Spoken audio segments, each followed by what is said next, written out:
You know that feeling, right? That gut certainty that things are just gonna work out for you, that your future is definitely going to be brighter than today. Well, that powerful feeling, it actually has a name: optimism bias.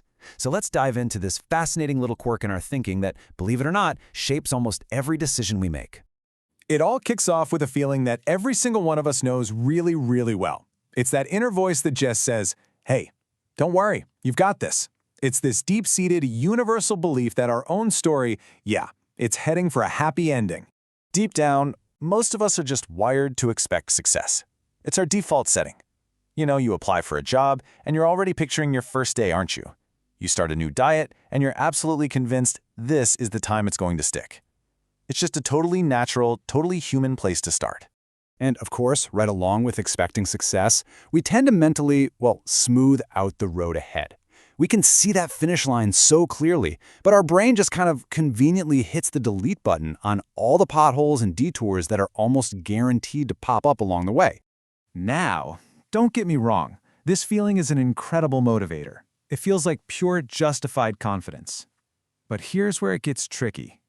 The line gets really blurry when that confidence starts to hide a very common and very predictable little error in our thinking. So no, this isn't just wishful thinking. Psychologists have a name for this, and it's actually one of the most powerful and well-documented cognitive biases out there. And here it is, optimism bias.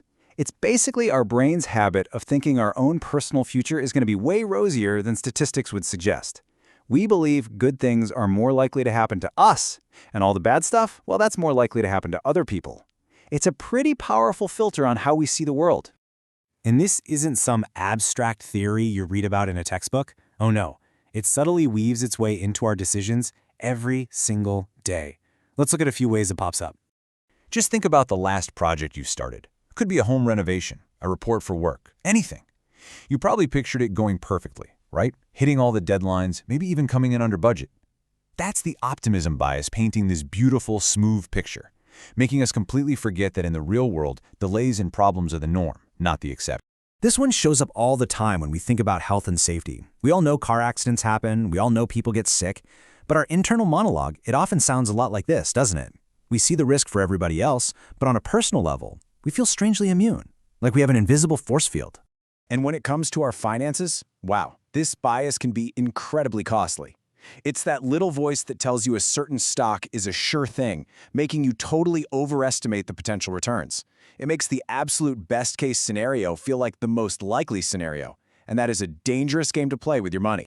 So yeah, optimism is a great motivator, it gets us going.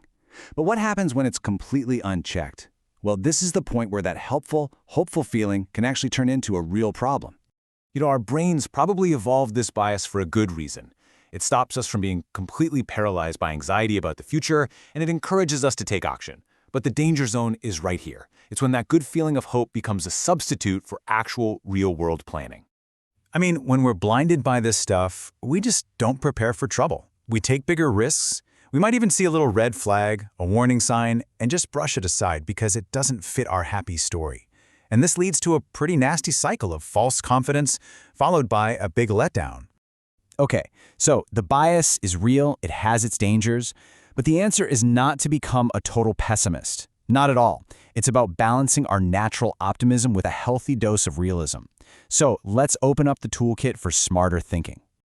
Here are 4 concrete things you can do. 1. Actually force yourself to think through the worst-case scenario. Not to get scared, but so you can prepare for it. 2. Use what experts call base rates. It sounds complicated, but it just means asking, what usually happens in this situation? Look at the data, not just your gut feeling. 3, and this one's huge, get an outside opinion. Your friends can see things you can't because they aren't stuck in your optimistic bubble. And finally, number 4, plan for things to go wrong. Add buffers, extra time, extra money, extra energy, because things rarely go exactly to plan. So, when we boil this all down, what's the big takeaway? It really comes down to one simple but really powerful idea. The goal is to move from blind optimism over to realistic optimism. You see, blind optimism is passive. It's all based on hope, assumptions, and just expecting the best case. Realistic optimism, on the other hand, is active. It's grounded in planning, preparation, and what's actually real. And let's be super clear here. The goal is not to kill your optimism. That's the stuff that drives us forward.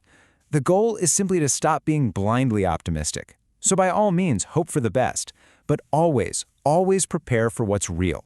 And that leaves us with one final question to ask yourself.